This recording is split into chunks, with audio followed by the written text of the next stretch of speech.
રોવાય થોડું માં, અમે તમારા દીકરા બનીને આવ્યા. ઘણી વાત સાચી છે પણ હવે કોની આગળ દુઃખની વાત કરવા જાવી. મારી જય શ્રી કૃષ્ણ. જય શ્રી કૃષ્ણ. કેમ છો? મજામાં? કસા કાગળ કચરો વીણી બાપા. આવો આ બાજુ આવો. કેમ છો? મજામાં? હા. શું કરો?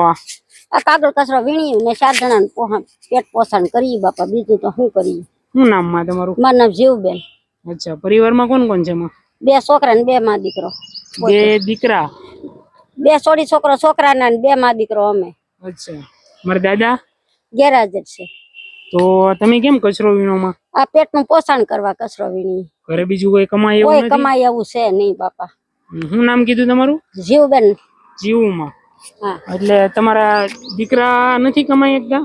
નહીં, એનો પગ ભાંગેલો છે. શું તકલીફ છેલી છે? એ ઢોલ વગાડવા ગયો તો ખાણીમાં પડી ગયો. ઢોલ વગાડતા વગાડતા ખાણમાં પડી ગયા? પડી ગયો.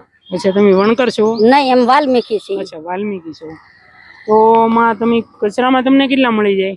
100 રૂપિયા 50 રૂપિયા થાય રોજનું. તો એમાં તમારું ઘર હાલે માં? કાંઈ હાલે નહીં, ખીચડી બનાવી કા ચટણી બનાવી એમ કરીને ખાઈ લઈએ, બીજું તો શું કરવાનું. અને તમારે એક જ દીકરો હતો? એક જ દીકરો છે, એક પાછો છે. અચ્છા, અત્યારે છે એને શું તકલીફ છે? એને પગ ભાંગલો છે, એ કઈ કરી તો નથી કામ. આ ખાણીમાં પડી ગયા થઈ? હા. અને એક દીકરાને શું તકલીફ હતી, ગુજરી ગઈ? એને છાતીના વાલ બળી ગયા હતા. અચ્છા, છાતીમાં આપણે તાવ આવ્યો ને એમાં વાલ નબળા થઈ ગયા. વાલ નબળા થઈ ગયા એટલે ગુજરી ગયા. હા. દોસ્તો, આપણને રસ્તામાં જીવમાં મળી ગયા એટલે આપણે ગાડી ઊભી રાખી. પોતે વૃદ્ધ છે, 65 વર્ષની ઉંમર છે, એટલે આપણે પરિસ્થિતિ જાણવાની કોશિશ કરી. પોતાને ઘરેથી નથી, ગેરહાજર છે. 2 દીકરા હતા, એમાં એક દીકરો ગુજરી ગયો, વાલની તકલીફ હતી એટલે. અને બીજો દીકરો છે એ ઢોલ વગાડતા વગાડતા ખાડામાં પડી ગયા એટલે એનો પગમાં ભાંગી ગયો ને? હા, પગ ભાંગી ગયેલો છે, ઓપરેશન આવેલું છે, ભાવનગર ઓપરેશન કરેલું છે. અચ્છા, એ કઈ કામ નથી કરી? કાંઈ નહીં.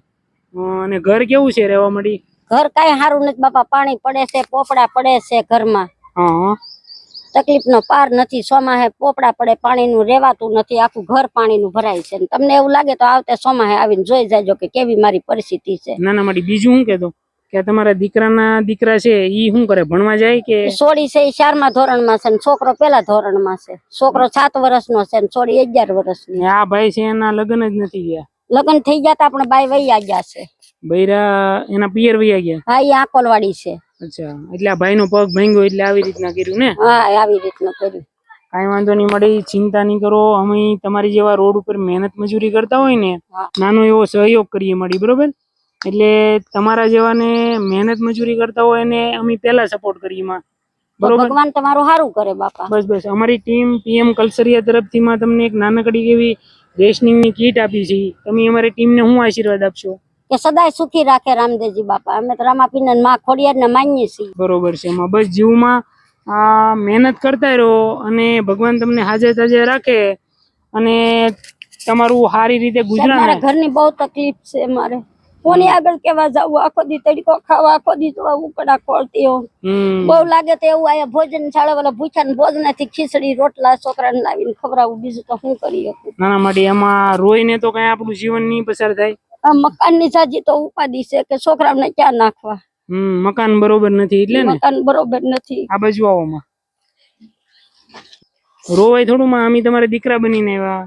ઘણી વાત સાચી છે પણ હવે કોની આગળ દુઃખ ની વાત કરવા જાવી. હા માં, અમે સમજીએ ઘણું બધું, પણ આ પરિસ્થિતિ મળી આપણે બહાર તો નીકળવું જ પડશે માં. ઈ તો રામદેવજી બાપા ને માં ખોડિયાર તમને સદાય સુખી રાખે એવા મારો આશીર્વાદ છે. બસ બસ માં, તો તમે આવો અહીંયા, અમે તમારા માટે છે ને રાશન ની કીટ લાવ્યા છે, તમે લઈ લો. તમારથી ઉચકે તો ઠીક છે, નકર અમે ઘરે આવીને મૂકી જઈએ, બરોબર? હાલો પેલા જો, તમને પગે તકલીફ લાગે માં? પગ પડી ગઈ હતી સાહેબ માં, 300 રૂપિયામાં નોકરી કરતી હતી ભૂટાક સાહેબ માં, તે દી પડી ગઈ હતી ને ત્યાં પગમાં બોજો છે, માંડ માંડ કરીને હાલું છે. બરોબર છે, ધીમે ધીમે જે થાય એ કરવાનું માં. હાલો તો માં છે ને અમે તમારા માટે એક નાની એવી કીટ લાવ્યા, બરોબર? તો બસ મહેનત કરતા રહ્યો જે થાય એ, બરોબર ને? કઈ ચિંતા નહીં કરવાની. છોકરાઓને ભણાવો તો એ ભવિષ્યમાં તમને ભણીને કંઈક આપશે અને તમારું ધ્યાન રાખશે. અને નાના છોકરો જે એક્સિડન્ટ થયો એને દવા શરૂ છે કે? એનું ભાવનગરમાં સાહેબ ડોક્ટરો એ બધા મારી ગરીબાઈ જોઈને ફરીમાં ઓપરેશન કરી દીધું, 1 રૂપિયાનો ખર્ચ નથી થયો. હજી દવા શરૂ છે કે? હજી દુખાવો થાય તે દવા શરૂ રહે. દોસ્તો, આ જીવમાં જેવા તો કેટલાય બધા નિરાધાર લોકો હોય, વિધવા હોય, અને વૃદ્ધ હોય, મજબૂરીમાં એને આ બધી મહેનત કરવી પડતી હોય, કાંઈ ને કાંઈ તકલીફના હિસાબે. પણ દોસ્તો આપણે એનો સહારો બની, સહયોગ એને કરીએ જેટલો આપણાથી થાય એટલો. બસ આવી જ રીતના પ્રેમ સપોર્ટ આપતા રહો, જેથી કરીને અમે આવા વૃદ્ધ લોકો સુધી પહોંચતા હોય. બને એટલો વિડીયોને શેર કરજો. તમારા સાથ અને સહકારની અપેક્ષા. આ રેશનીની કીટ હવે આ કચરો ક્યાં મૂકશું? કચરો તો હું હાથમાં લઈ લઉં. તો પણ આવું ઉચકાવી શકશો? નકર અમે ગાડી આવીને મૂકી જાય. બસ મારી થેલી અંબાવી દઉં? નહીં ઉભેર અરે માં લ્યો. ભગવાન તમને સુખી બસ જીવમાં આવજો અને બસ હારા કાંઈક કરો, તમને સદાય સુખી રાખે. મારી માં ખોડિયાર ને મારી મેલડી તમારી હારે છે. જાઓ, મારો આશીર્વાદ. બસ માં મહેનત. આ 70 વર્ષે આશીર્વાદ આપું છું. તમારા 70 વર્ષ થઈ ગયા? હા, 70 વર્ષ. દોસ્તો જીવમાં 70 વર્ષે પણ આવું કામ કરે, મજબૂરીના કારણે. હોવાય નહીં માં. તમને સદાય સુખી રાખે. આયરના દીકરા સવો ને જાઓ, તમને માં ભગવતી તમારી હારે જ છે. તમે બસ માં બસ. મારા મકાન નું કરી દો તમે ભગવાન. બસ હવે હું જોઈ જાય તમારા ઘરે એકવાર આવી. હો માં. બસ આવો જ અમને પ્રેમ સપોર્ટ આપતા રહો. બસ આ વાંધો નહીં, તમે સદાય સુખી રહો. બસ માં હાલો હલે છે ને તમારી રક્ષા. એ આવજો. હો મણી આવજો. જય શ્રી જય કૃષ્ણ. શ્રી કૃષ્ણ. બસ દોસ્તો આવા વૃદ્ધ લોકોને આપણે કાયમ સપોર્ટ કરતા રહી. બસ આવી જ રીતના તમે પ્રેમ સપોર્ટ આપતા રહો. બને એટલો વિડીયોને શેર કરો. મળતા રહીશું ફરી એક નવા વિડીયો સાથે. ત્યાં સુધી આવજો અને તમારું ધ્યાન રાખજો.